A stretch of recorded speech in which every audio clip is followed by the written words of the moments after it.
So over here on the left hand side, you can see that I got some contents right here. If I were to go around over here and then click on share, then this link will be shared right here. I can go around and create a shared link and share this out with others right here. So now what else I can do is I can change around the shared link option as well. So to do that, you can go around onto your profile and then go to settings. And over here, you can see that this is what you have.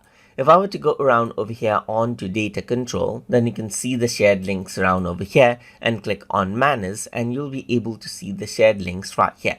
If I were to go around and click right now, then you can see that the shared link is actually here. It is actually live right here. You can go around and then you can see that these are the two shared links right here. You can also go around and view the source chat around over here, and then you'll be able to see the source chat and the shared link right here, just like this. I can also go around and disable the shared link. So let's just go around and click on the shared link right here and I access this link. So if I were to go around and disable the shared link right here, just like this, and then refresh, then I won't be able to find that link anymore. That means the shared link has been disabled. If I were to go around over here onto view chat source right here, just like this, then I'll be able to see it right here. But I can go around and disable it anytime I want. So whatever shared links that you have right here or shared links that you create will be allocated right here, and that is where you control it from.